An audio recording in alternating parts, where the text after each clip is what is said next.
So, Mr. Bushnell, you were previously in court, entered pleas of guilty to the third-degree felony offense of evading arrest or detention with the use of a vehicle, and the second-degree felony offense of engaging in organized criminal activity.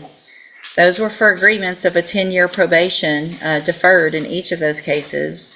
I have received the pre-sentence report. Has everyone had an opportunity to review that report? Yes, Your Honor. Are there any additions or corrections to the report? Just that it may indicate that he doesn't take full responsibility, but after speaking with him, he does take full responsibility for his actions and involvement in both cases.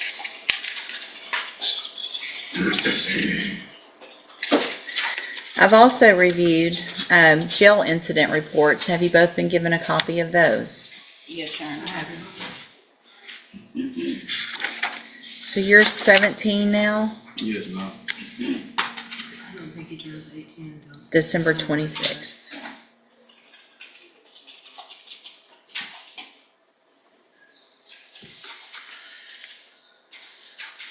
And Judge, if we need to go back and renegotiate an offer, obviously he's not even out of custody yet, and this is how he's acting. Well, and Your Honor, obviously due to his age, I want him to have the opportunity to get his life together, obviously not going into adulthood with felony convictions. I have preached to him the importance of following the rules and not... you can't do it, can you? Okay. You cannot. 21 incident reports since January 25th of this year. 21. Fighting, calling officers names, stealing food, instigating fights, being a bully to other people in the dorm. Ridiculous. So if you can't follow rules in the jail, what makes you think you're going to come in here and I'm going to say, sure, go be on probation out in our community? After y'all shotgun, I mean, this is serious. I'm tired of the shootings. I'm tired of people, you could have killed somebody. And because you accidentally didn't kill somebody, you get to get a probation. Not today. If I could send you to ISF, I would consider it. I can't. At this point, I'm going to reject the plea agreements. We will set the cases for a review in about 30 days. Let's see where we are, go over his options, y'all talk. If I can always do, upfront time, but we've got to get to a certain point where that would make sense. And so at this time, I'm just going to reset the cases. Again, I'm rejecting these plea agreements. And let me tell you, you get more of these, it's only going to get worse. I'm going to see them. A jury's probably going to see them if you, not probably, a jury will see them if you go to trial. And you're going to end up in prison for up to 20 years because you can't follow the rules in our jail and you're acting like a little punk. So go stop acting like a punk, prove that you can behave, then we'll see what happens. When you come back next, I'll see how many of these I have. Go back with the bailiff.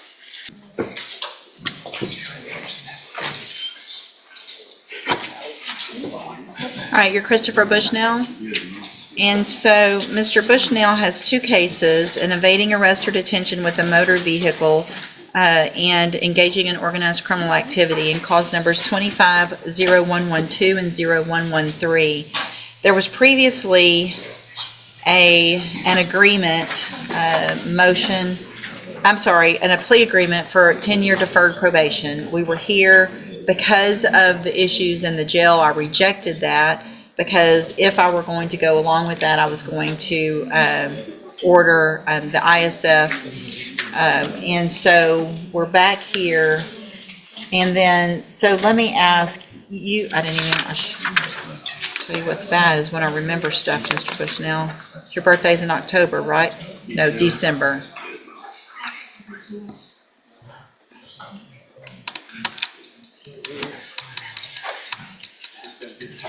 So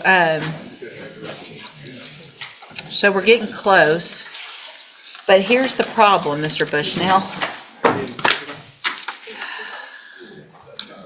So you were here May 6th. right? And I didn't accept these plea agreements, and I got pretty upset with you because of what had been going on in jail, right? Yeah, And what did I tell you? you come back with no write-ups? You know how many write-ups you've gotten since May 6th? I don't know. You want to take a guess? I'm not. Too many to count. Too many to count.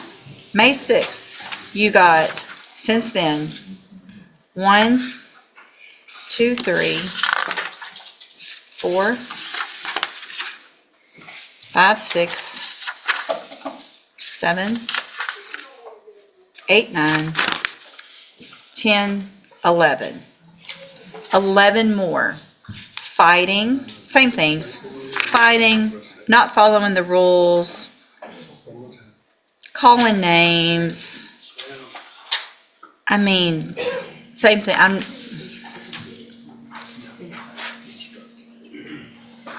You don't like following rules, do you? I do. You do? Yes, ma'am. What part of calling a correctional officer the names that you've been calling is appropriate? It's not. It's not. So why would you keep doing it after I told you? I told you, go just be good for a month.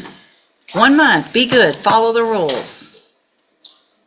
And it's one thing if you've got another inmate running up on you fighting and that was your excuse. But it's not. I'm not accepting any plea agreements. If the jury wants to see all this and give you probation after that, that's going to be up to them. I'm not doing it. Go back with the bailiff. We'll set your case for, well, let me do this. Ms. Holmes has been appointed as your attorney, and she's one of the attorneys who handles a lot of cases for me as a court-appointed attorney.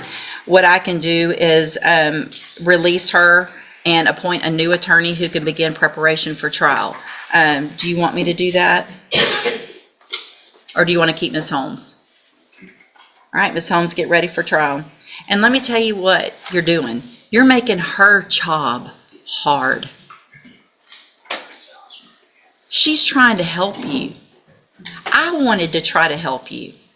If you came in today and didn't have all this nonsense, I'm looking at it over and over, calling them. A 17-year-old defendant, Christopher Bushnell, returned to court hoping the judge would approve a plea deal for probation. But the judge had already reviewed his jail record, more than 30 incident reports for fighting, insulting officers, and refusing to follow basic rules. Frustrated, the judge made it clear, if he can't behave in jail, he can't be trusted in the community. The plea agreement was rejected, and the judge warned that if the case goes to trial, Bushnell could face up to 20 years in prison.